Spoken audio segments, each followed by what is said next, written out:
Lungkot isipin po na sa makabagong panahon, uso na yung bahala na kayo sa buhay nyo. Hindi po tayo pwedeng mabuhay na laging ganun na sinasabi, bahala na kayo sa buhay nyo. Dapat parati po tayong nakaugat sa ating Panginoon. Iyon, mali iyon.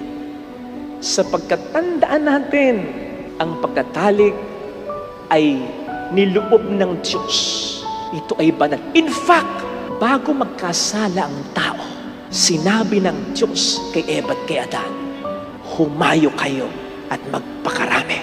So ang pagtatalik ay hindi epekto ng kasalanan.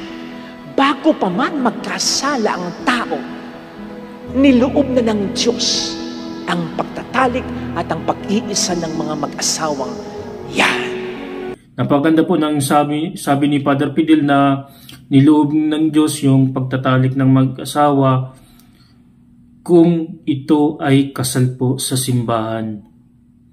Sa mga mag-asawa na hindi pa kasal, sana po pagsumikapan natin na maikasal sa simbahan. Sabi ng Diyos, napakahalagang utos, mahalin natin siya ng buo. At ang ekspresyon ng pagmamahal natin sa Diyos ay ang pagmamahal din natin sa ating kapwa. Sa mga mag-asawa, ang una niyong kapwa ay ang inyong mister, ang inyong misis. Kaya nga, yung pagbibigayan ninyo sa sarili sa isa't isa ay parang pagbibigay nyo rin, pag-aalay nyo rin sa Diyos ng sarili nyo. Maliwanag ang sabi ni St. Paul sa kanyang sulat sa mga taga-Efeso, sa mga misis, submit to your husband as to the Lord. Sa mga mister, love your wives as Christ loved His church and offered Himself up for His church. So nakita ninyo sa konteksto ng pagmamahal ni Mrs. sa mister niya at ni mister sa misis niya, nandoon ang Diyos. Binibigay ng babae ang kanyang buong pagkatao sa kanyang asawa, at yung lalaki naman po napakalaga na minamahal niya ang kanyang asawang babae, hindi yung binubugbog, pinapantsimbag. So wag po nating sasaktan yung mga asawa natin babae po. Love him or her with the love of the Lord. Anong sabi ni St. Paul? In everything you do, do it to glorify God. Kaya dapat ang pagtatalik na nilikha ng Diyos na banal ay hindi natin dapat ginagawang masama. Sapagkat sa pamamagitan nito, pwedeng i-glorify ng mga mag-asawa ang Diyos. Pagtatalik ng mag-asawa ay pwede po nating purihin ng Diyos sa mga kabutihang ginawa niya po sa ating buhay. Kaya nga ang tawag natin, love making.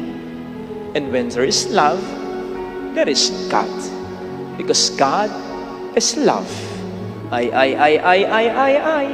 Alam ko, iniisip ninyo, yung mga pasaway dyan na hindi pa kasal at hindi pwede ring makasal. Bilang mga Katoliko ay walang masama na kayo ay magsimba, pero mas mabigat pag inyong tinanggap ang Panginoon sa banal na sakramento habang kabig ng mortal na kasalanan.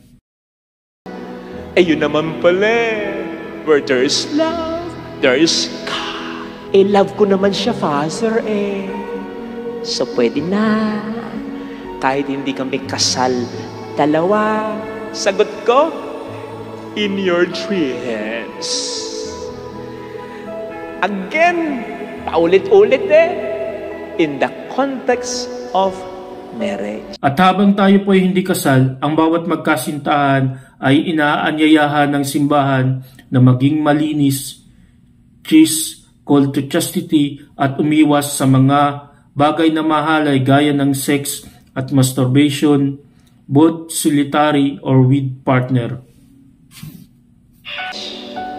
Tandaan nyo ha, bago sabihin ng Diyos kay Eva at kay Adan, humayo kayo't magpakarami, pinag-isa muna niya silang dalawa. Iiwan ng lalaki ang kanyang ama at ina para sumama sa kanyang asawa upang sila ay maging isa. Pagkatapos nun, yun yung kasal. Pagkatapos nun, saka palang sinabi ng Diyos, be fruitful and multiply.